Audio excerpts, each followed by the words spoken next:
La génesis traumática, geología y genealogía. Para entender la psicología de Moab, primero debemos entender su lugar de nacimiento. No nació en una cuna de seda, ni bajo el sol de una pradera abierta. Moab nació en la oscuridad de una cueva, en medio del terror y el aislamiento absoluto. Debemos retroceder al Génesis 19. La llanura del Jordán, que una vez fue descrita como el huerto de Jehová, ha sido borrada del mapa por una lluvia de fuego y azufre. Sodoma y Gomorra ya no existen, solo queda un cráter humeante y un aire tóxico que quema los pulmones. Lot, el sobrino de Abraham, huye hacia las montañas con sus 2 hijas. Han perdido su hogar, sus posesiones y a la mujer que se convirtió en estatua de sal al mirar atrás. El ecosistema del trauma. Imaginen el silencio dentro de esa cueva en las montañas de lo que hoy es Jordania. El olor a azufre se filtra por las grietas. Las hijas de Lot, atrapadas en un estado de shock post-apocalíptico, creen que el mundo entero ha sido destruido. Ecológicamente, han pasado del ecosistema más próspero de la región a un refugio de supervivencia. En este vacío de esperanza, ocurre el incidente que marcará la identidad moabita para siempre. Creyendo que no queda ningún hombre en la tierra para darles descendencia, las hijas de Lot trazan un plan desesperado. Es una decisión nacida del miedo a la extinción. Cita bíblica, Génesis 19, 36-37. Y concibieron las 2 hijas de Lot de su padre. Y dio a luz la mayor un hijo, y llamó su nombre Moab, el cual es padre de los moabitas hasta hoy.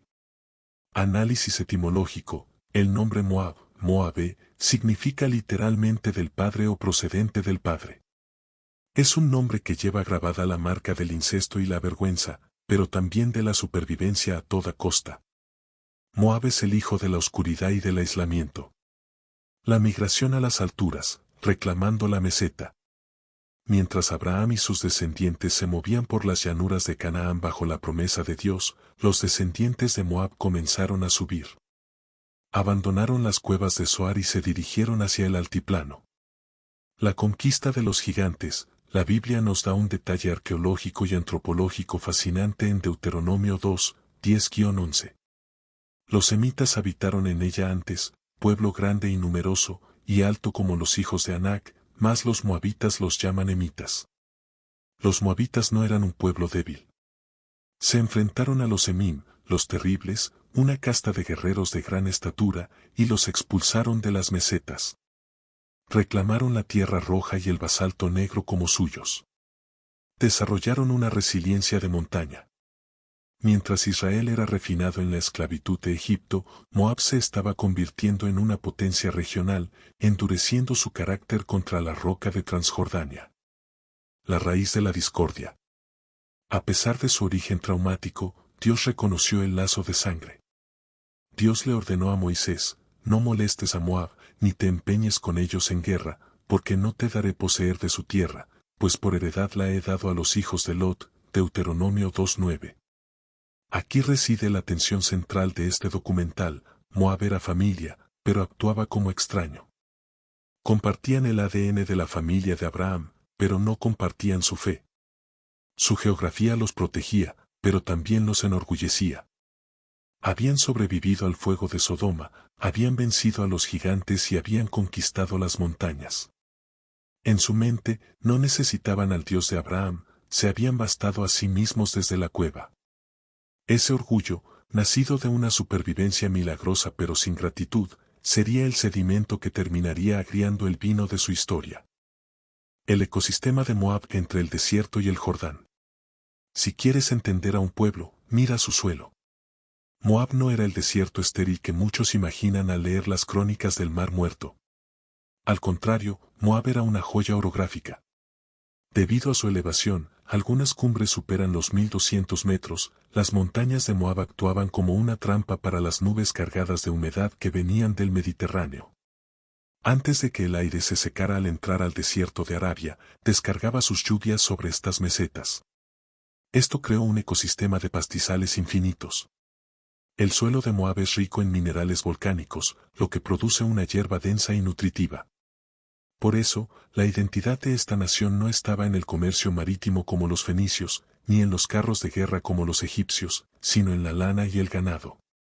El rey pastor, la economía del vellón. La Biblia nos da un dato económico fascinante sobre este ecosistema en 2 Reyes 3:4.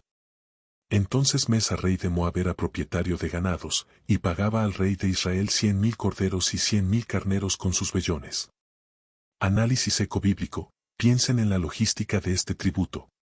100,000 carneros no son solo animales, son una industria. Esto nos habla de un sistema de pastoreo altamente organizado. Moab era el proveedor textil de la región. El sonido de Moab era el murmullo constante de rebaños moviéndose de un valle a otro siguiendo los ritmos de las estaciones.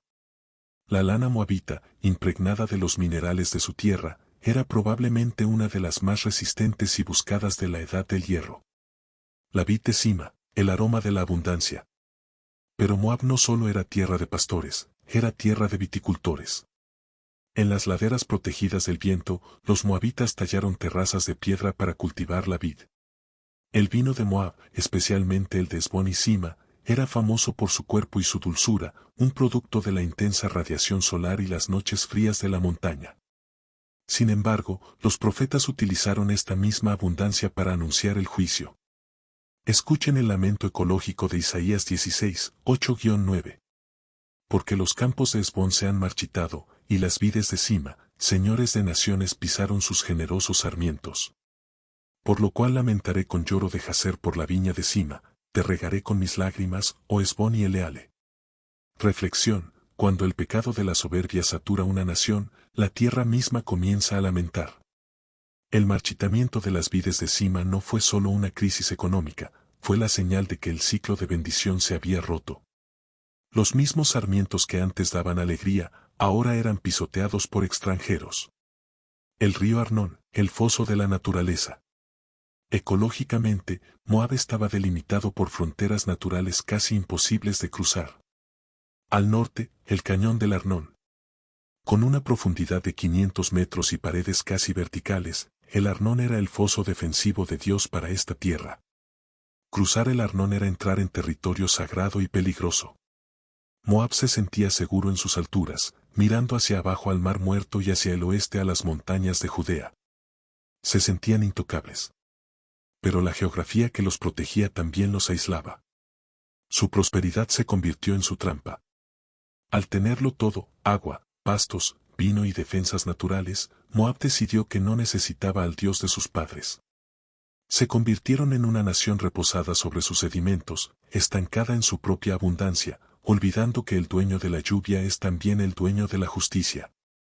La arqueología del hierro, la estela de Mesa. Si hay un objeto en el mundo que hace temblar los cimientos de la historia bíblica y la confirma al mismo tiempo, es este bloque de basalto negro.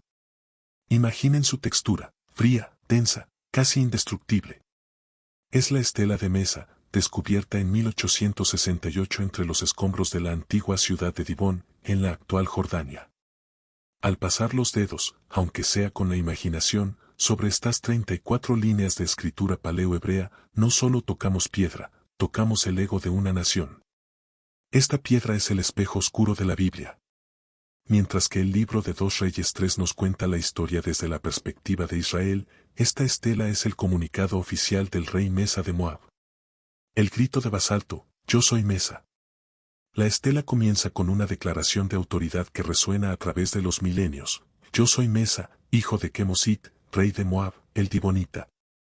Análisis arqueológico. Mesa no era un rey de palacios de seda, era un rey de roca y lana.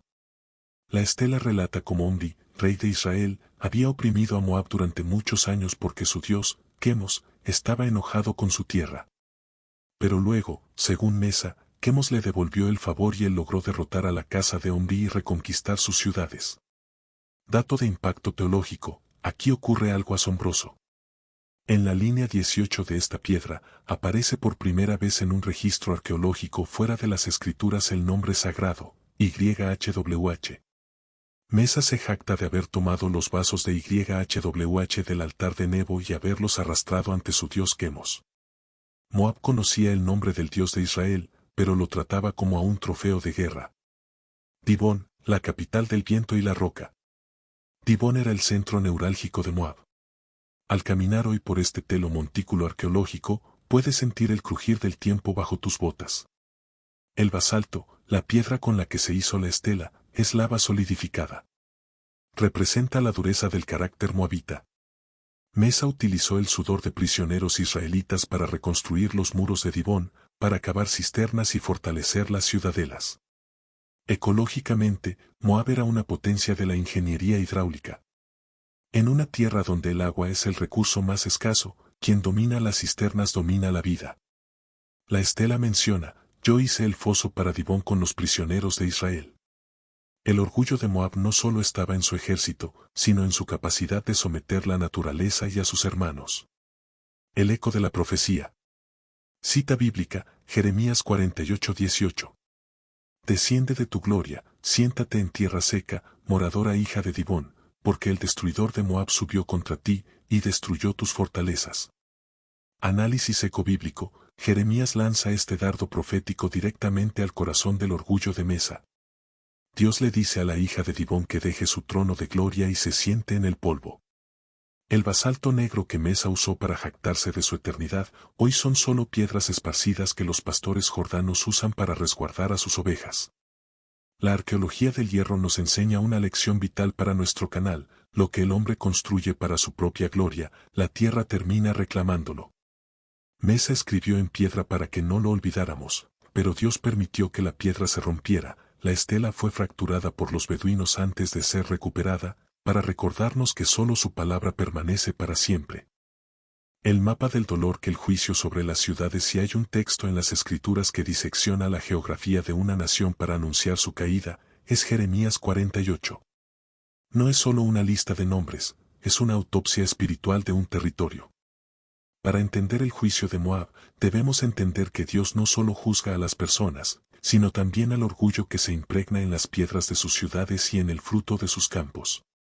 Escuchen el lamento que el profeta lanza sobre las ciudades que Moab creía inexpugnables. Ay de Nebo, porque fue destruida, deshonrada fue Kiriataim, y tomada, fue reducida a confusión la fortaleza, y desmayó. No se alabará ya más Moab, en Hesbón maquinaron mal contra ella. Jeremías 48:1-2. El misterio de Hesbón y el vino amargo. Hesbón era la joya de la corona, una ciudad de estanques y jardines. Pero Jeremías nos dice que en sus propias plazas se maquinó su caída. Imaginen el contraste: el sonido del agua en las cisternas reales siendo reemplazado por el eco de los gritos de guerra. La ecología de Moab estaba muriendo. Las famosas vides de Sima, cuyos sarmientos llegaban hasta el mar, son descritas por Isaías como marchitas. El juicio de Dios es una entropía espiritual. Cuando una nación se desconecta de la fuente de vida, su agricultura, su economía y su clima interno colapsan. El vino rancio de la autocomplacencia. Hay una frase en este capítulo que es la clave maestra de este documental.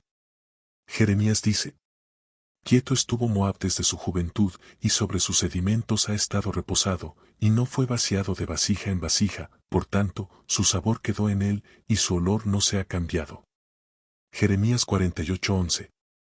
Análisis ecobíblico. En la producción artesanal del vino, el líquido debe cambiarse de vasija para eliminar las impurezas, los sedimentos. Si el vino se queda quieto demasiado tiempo, se vuelve rancio, amargo e intomable. Moab nunca fue vaciado. Nunca tuvo que enfrentar el exilio o la gran prueba hasta que fue demasiado tarde. Su paz no era santidad, era estancamiento. Se volvieron arrogantes porque pensaron que su estabilidad geográfica era sinónimo de aprobación divina. La caída de las fortalezas, Madmen y Horonaim. El juicio sigue descendiendo por la ruta del rey. Madmen, cuyo nombre evoca un estercolero, y Horonaim, donde el grito de quebrantamiento se escucha desde las alturas. Caminar hoy por las ruinas de estas ciudades es sentir el peso de una profecía cumplida. El basalto negro, esa piedra volcánica casi indestructible con la que construyeron sus templos a Quemos, está hoy desparramado como basura. Dios humilló al orgulloso Moab tocando lo que ellos más amaban: su tierra, su vino y su seguridad. La redención del suelo te ruta a la eternidad. Hemos recorrido las fortalezas de los hijos de Lot. Hemos olido el azufre del mar muerto y sentido la soberbia tallada en la estela de Mesa. Pero la historia de Moab no termina en escombros y juicios. En el diseño de Dios, incluso el suelo más maldito puede producir la semilla más bendita. Entramos ahora en la historia de Ruth, la moabita. Pero no la miremos solo como un relato romántico, miremos su transición como una migración ecosistémica. Ruth representa la ruptura de la inercia moabita. Mientras su nación se quedaba reposada sobre sus sedimentos, ella decidió ser vaciada de su vasija original para ser trasplantada a una tierra nueva. El contraste de las tierras. En el libro de Ruth, vemos un fenómeno ecobíblico fascinante. Hay hambre en Belén, la casa del pan, pero hay pan en Moab. A veces, Dios permite que la tierra de los idólatras florezca para probar el corazón de su pueblo. Elimelec y Noemí huyen hacia las mesetas de Moab buscando supervivencia biológica, pero encuentran la muerte familiar. Cita bíblica, Ruth 1:16: No me ruegues que te deje, y me aparte de ti, porque a donde quiera que tú fueres, iré yo, y donde quiera que vivieres, viviré. Tu pueblo será mi pueblo, y tu Dios mi Dios. Análisis de la decisión. Cuando Ruth pronuncia estas palabras, está renunciando a la seguridad de las fortalezas de basalto. Está dejando atrás el culto a Quemos, el Dios que exigía sacrificios humanos, para abrazar al Dios que se provee a sí mismo como sacrificio. Ruth elige la vulnerabilidad del espigador por encima de la seguridad del ciudadano moabita. La ecología de la gracia, el campo de Booz. Al llegar a Belén, Ruth no entra como una princesa, sino como una extranjera que depende de las leyes de espigado, Levítico 19:9. La textura del cambio. Imaginen las manos de Ruth. En Moab, quizás estaban acostumbradas a la lana fina o a los banquetes reales. Ahora, sus manos están cortadas por las aristas de la cebada y quemadas por el sol de Judea. El injerto genético, aquí ocurre el milagro. La ley de Deuteronomio 23:3 decía: no entrará amonita ni moabita en la congregación de Jehová, ni hasta la 10ª generación. Pero la gracia es una fuerza más potente que la ley biológica. El fruto de la tierra roja. Boaz, cuyo nombre significa en el hay fuerza, se convierte en el Goel o Redentor. Al casarse con Ruth, está redimiendo no solo a una mujer, sino a una genealogía. Cita bíblica, Mateo 1:5. Salmón engendró de Rahab a Booz, Booz engendró de Ruth a Obed, y Obed engendró a Isaí, e Isaí engendró al rey David. Reflexión final. ¿Quiénes eran los moabitas? Eran un pueblo de roca, de orgullo y de juicio. Pero de ese mismo linaje, Dios extrajo a la bisabuela del rey David, por ende, a una antecesora de Jesucristo. Moab nos enseña que el origen no dicta el destino. La tierra de Moab hoy está en ruinas, sus ciudades son polvo y su dios Quemos es un recuerdo amargo en los museos.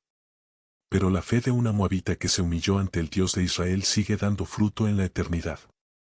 No importa si vienes de un suelo oxidado o de una historia de sedimentos estancados. Si estás dispuesto a ser vaciado de tu orgullo y trasplantado a la gracia de Dios, tu vida puede convertirse en un campo fértil donde se escriba la historia de la salvación. Si este viaje profundo por la historia, la ciencia y la fe ha aportado valor a tu vida, te invito a que te suscribas a nuestro canal. No olvides darnos tu like, tu apoyo es de gran ayuda para seguir creciendo. Y antes de irte, queremos leerte, comenta aquí abajo, ¿qué otra nación o personaje bíblico te gustaría que pasáramos por nuestra lupa ecobíblica? Leemos cada una de sus reflexiones. Y recuerda, los reinos de piedra caen, pero la palabra del Señor permanece para siempre. Nos vemos en el próximo descubrimiento.